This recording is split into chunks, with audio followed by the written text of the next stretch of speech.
लोकसभा चुनाव की चर्चित सीटों में से एक सीट मुजफ्फरनगर। जी, मुजफ्फरनगर की हम बात करेंगे। क्यों इतनी चर्चित है? आज अगर बीजेपी सत्ता में है, नरेंद्र मोदी प्रधानमंत्री हैं, तो कहीं न कहीं रास्ता निकला था मुजफ्फरनगर से। आपको अच्छी तरह घटना याद होगी। न मुजफ्फरनगर के दंगे होते, न बीजेपी इस मुद्दे को लपकती, न ये स्थिति होती हिंदी पट्टी यानी उत्तर भारत में बीजेपी ने जो बम्पर सीट जीती थी। चर्चा होगी पूरी इस पर। मैं राजू श्री सोलंकी, द पिलर के लिए। तो मुजफ्फरनगर सीट की हम चर्चा करेंगे, पूरा विश्लेषण होगा। नंबर एक, इतिहास। 1952 में ये सीट अस्तित्व में आई, तब से क्या इतिहास रहा है इसका। नंबर दो, हम बात करेंगे जाति समीकरण।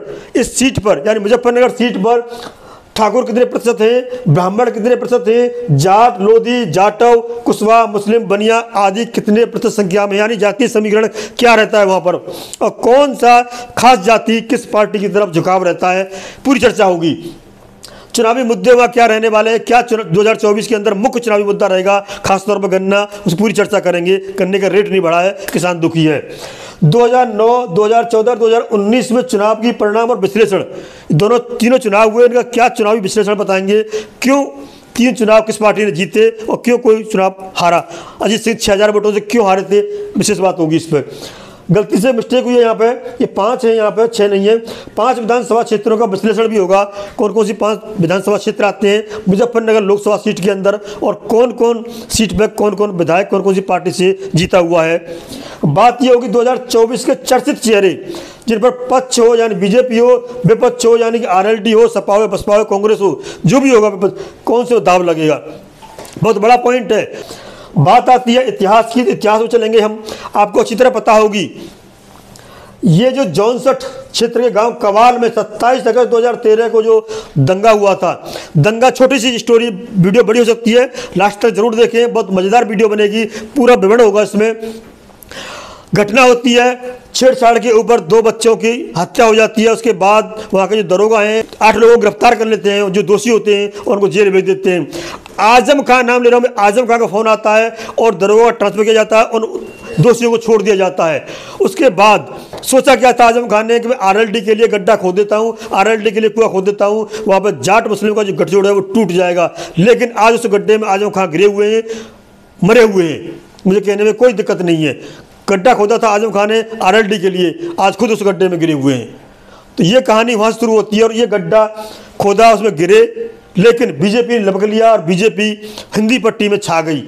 वो 2013 का ये कवाल कांड नहीं होता तो शायद हिंदी पट्टी में बीजेपी की इतनी बम्पर जीत नहीं होती। आपको अच्छी तरह पता होगी, बीजेपी की रथ यात्रा निकली थी सोमनाथ से लेकर अयोध्या तक, जो 1990 में, तब भी इतनी बीजेपी को सीट नहीं मिली थी। लेकिन मुजफ्फरनगर कांड के बाद बीजेपी की चौतरफा 12 हो गई, और एक अन्ना हजारे कांड, और ये 2 कांड की वजह से बीजेपी सत्ता में है, ये आपको स्वीकार करना पड़ेगा।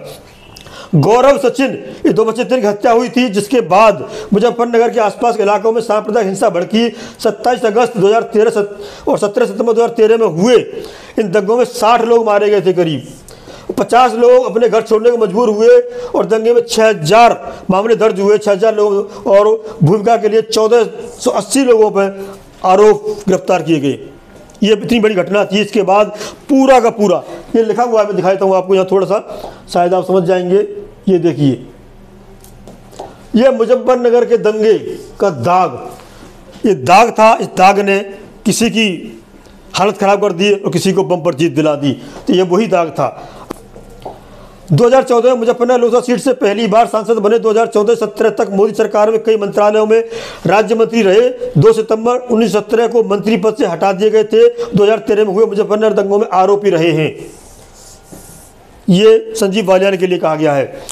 ये पहली घटना है। पहली घटना 27 अगस्त 2013 को ये घटना घट रही थी। उस समय पर सैफई में नाच चल रहा था, डांस चल रहा था, मनोरंजन चल रहा था।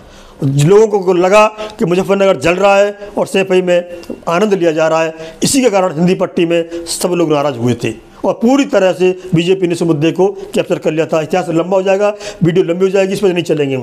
उसके बाद दूसरी घटना आती है, आपको अच्छी तरह पता होगी, 24 की बात कर रहे हैं हम, तो ये मुजफ्फरनगर की बात कर रहे हैं हम। तो ये घटना किसान आंदोलन की जो घटना है, किसान आंदोलन की घटना, इसके बाद फिर से वो जो दंगा था, जो आजम खान ने जो लड़ाई भड़काई थी, जो कुआं खोदा था आरएलडी के लिए, जाट और मुसलमानों को जो अलग करके सपा के लिए जो रास्ता बनाना चाह रहे थे उसमें खुद गिर गए उस कुएं में।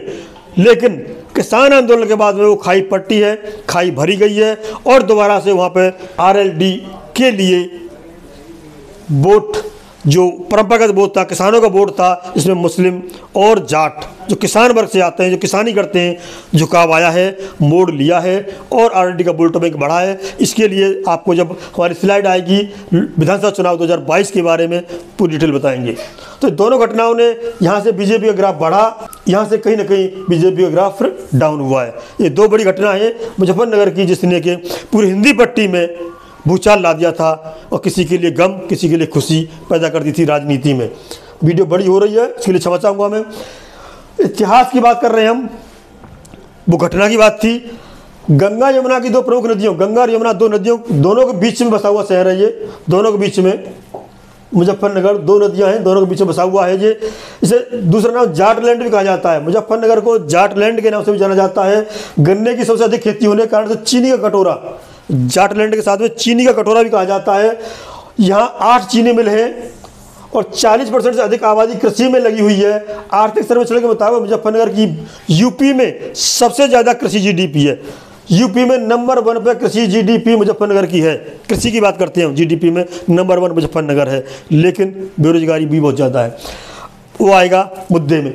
आज़ादी के बाद से अब तक यहाँ 16 लोकसभा चुनाव में 7 बार कांग्रेस ने जीता है। 7 बार कांग्रेस का कब्जा रहा है। बीजेपी का 4 बार रहा है। बीएसपी, सपा 1 बार, आरएलडी 1 बार भी नहीं जीत पाई। ये आरएलडी का दुख है। पिछली बार भी 6000 वोटों से हार गए थे, क्योंकि किसान संगठन थे उस समय, वो संजीव बालियान के साथ थे। अब उल्टा है, वो आप बाद में आएंगे। बात करते हैं नेक्स्ट पॉइंट पे। मुजफ्फरनगर पर दंगे का दाग जो लगा था उसकी पूरी कहानी बताई मैंने। तो लोग आंदोलन छोड़ने के लिए मजबूर हुए थे और इसमें आजम खां के जो गड्ढा खोदा था उसमें आजम खां खुद गिरे हुए हैं। और आरएलडी में फिर कह रहा हूँ मैं, आरएलडी और के जो वोटर थे किसान फिर से आरएलडी के साथ जुड़े हैं। ये इसमें कहने में कोई दो राय नहीं है। गड्ढे में जिसने खोदा था वो खुद गिर चुका है। अब बात आती है हमारी जाति समीकरण क्या है। यहाँ पर सबसे पहले बता दें, यहाँ पे 42% सामान्य श्रेणी के लोग हैं, 42%, 20% मुस्लिम हैं और करीब 12% से ज़्यादा, ये गलत लिख दिया है, 17% के करीब जाट वोटर हैं, 18% SC/ST हैं, 8% अन्य वोटर आते हैं। अब बात करते हैं मुस्लिमों की, करीब 4.5 लाख वोटर हैं, दलित 2.5 लाख वोटर हैं, जाट बात करें तो 2,10,000 के आसपास हैं, प्रजापति 1 लाख। ये अनुमानित है, मैं तो अनुमानित, एग्जैक्ट आंकड़ा नहीं है, ये अनुमानित है। इसकी हम कोई प्रमाणिक गारंटी नहीं लेते, कि प्रमाणित नहीं करते कि तो इस सीट पर मुस्लिम और जाट। फिर बता दूं, ये पहले किसान हुआ करते दोनों जातियां और इन्हीं के ऊपर हार जीत का निर्णय हुआ करता था। लेकिन आजम खां की एक चूक ने इसको डिवाइड तो कर दिया और किसान आंदोलन ने इसको दोबारा भर दिया है। किसी की जीत और किसी की हार होगी इस सीट पर। संजीव बालियान भी जाट नेता हैं, इसमें दो राय नहीं है, 2 बार वहाँ से सांसद और मंत्री रहे केंद्र में। चौधरी चरण सिंह को जाट वोटर अब भी अपना सबसे बड़ा नेता मानते हैं और ये आरएलडी को वोटर भी हैं। ये फिर से आरएलडी की तरफ झुके हैं, जो से किसान आंदोलन हुआ है। तो कहीं ना कहीं इस बार 2024 में दोबारा वो गठजोड़ बना है तो आरएलडी को फ़ायदा मिलना स्वाभाविक है। संजीव बालियान के लिए थोड़ा टफ हो सकता है 2024। अब हम बात करते हैं चुनावी मुद्दे क्या क्या रहेंगे। सबसे पहला मुद्दा है वहाँ पे, मैं बता दूँ आपको, गन्ने का रेट न बढ़ना। ये डॉक्टर संजीव बालियान से कई चरणों पूछा गया कि चुनावी मुद्दा बनेगा क्या। उन्होंने कहा है कि ये सही है कि किसानों के लिए चीनी और चीनी के लिए गन्ना, तो गन्ने का रेट बढ़ना चाहिए, तो जो नहीं बढ़ा है उसमें कहा गया कि लागत नहीं बढ़ी है इसलिए नहीं बढ़ाया गया, जो अन्य प्रदेशों में बढ़ा है। मायावती ने सबसे ज़्यादा रेट बढ़ाए थे, फिर समाजवादी पार्टी ने बढ़ाए थे, पिछले साल योगी जी ने बढ़ाए थे लेकिन कम बढ़ाए थे और ये उम्मीद थी कि इस बार बढ़ाएंगे, ऐसा नहीं किया गया। ये बहुत बड़ा मुद्दा है। चीनी मिलों से किसानों का भुगतान लेट होता है, ये भी एक मुद्दा है। कोई बड़ा शैक्षणिक संस्थान नहीं है, ये भी एक मुद्दा है। चीनी मिल के अलावा कृषि उद्योग कोई नहीं, बड़ा उद्योग नहीं है। कुछ आयरन कंपनियां हैं, स्टील की कंपनियां हैं, किंतु कोई भी बहुत बड़ा कृषि आधारित उद्योग नहीं है। इससे लोगों को पलायन भी करना पड़ता है। रोजगार के साधनों की कमी है, युवकों को दिल्ली और अन्य शहरों में पलायन करना पड़ता है। महाभारतकालीन स्थान है किंतु टूरिज्म के लिए कोई ढंग से विकसित विकास नहीं किया गया है, ये भी यहाँ की समस्या है।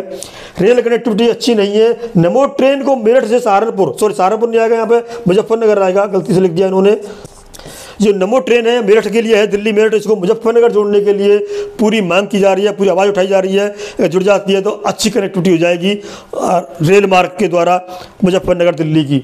आवारा पशुओं की बहुत बड़ी समस्या है।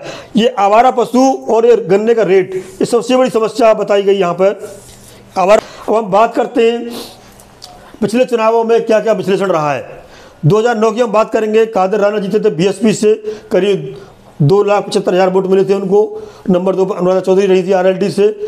2014 की बात करते हैं हम, संजीव बालियान को 6,53,000 58% वोट मिले थे, बहुत बड़ी जीत थी उनकी ये। कादिर राणा नंबर 2 पर रहे थे, एसपी कांग्रेस बहुत पीछे रही थी। हम बात करेंगे 2019 की, इसमें अजीत सिंह जी हार गए थे, 6,000 वोटों से हार गए थे, 6,526 वोटों से हार गए थे। इसका कारण बताया जाता है जो किसान संगठन है, बड़े किसान संगठन है वहाँ के मुजफ्फरनगर के, वो डॉक्टर संजीव बालियान के साथ थे।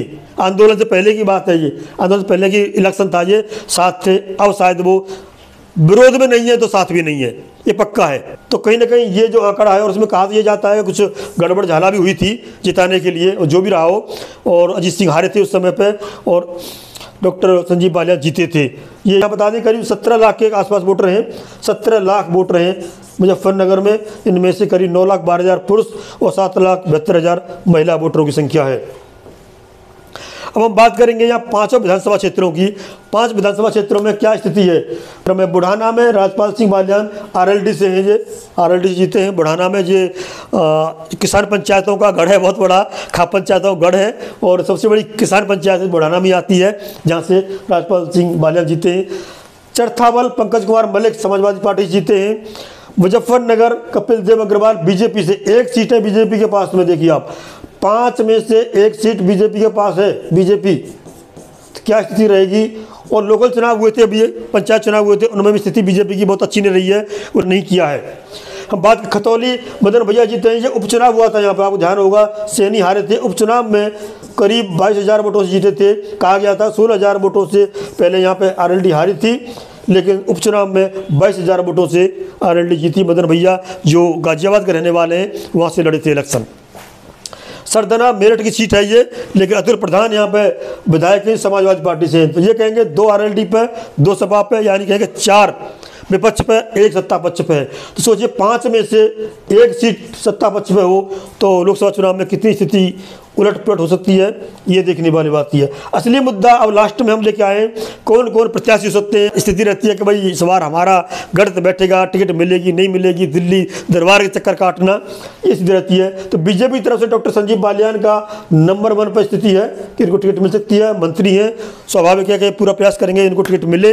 लेकिन बीजेपी को बता दूँ 50% सीट काटने का ऐलान किया है। उन्होंने कहा कि जो कम मार्जिन से जीते थे उनका भी टिकट कटेगा, 75 साल से उम्र ज़्यादा है उनका भी टिकट कटेगा, और जो सीट सॉफ्ट सीट कहा जाती है, बीजेपी अपनी सीट कहा जाती है, वहाँ पे भी टिकट काट के नए लोगों को मौका दिया जाएगा। से नए कार्यकर्ता में उत्साह रहे, उमंग रहे, जोश रहे और पार्टी के लिए काम करें। इसी को ध्यान में रखें। डॉक्टर संजीव बालियान का नंबर पहला है, किंतु टिकट काटने में कोई कोताही नहीं होगी। कुछ संगठन के पदाधिकारी भी सघन जनसंपर्क कर रहे हैं, अपनी दावेदारी मजबूत कर रहे हैं। तो कई नाम इसमें हैं। अब बात करेंगे समाजवादी पार्टी से हरिंदर मलिक लगे हुए हैं, सपासी का टिकट मिलता है तो हरिंदर मलिक को टिकट मिलेगा।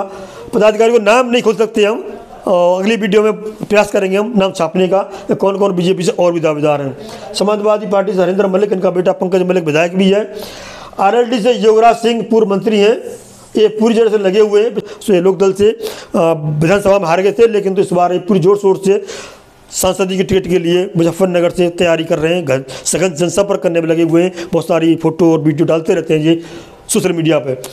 कई और निवर्तमान विधायक हैं, किसान संगठनों के बड़े नेता भी जनता के बीच पहुंचकर अपनी दावेदारी बढ़ा रहे हैं।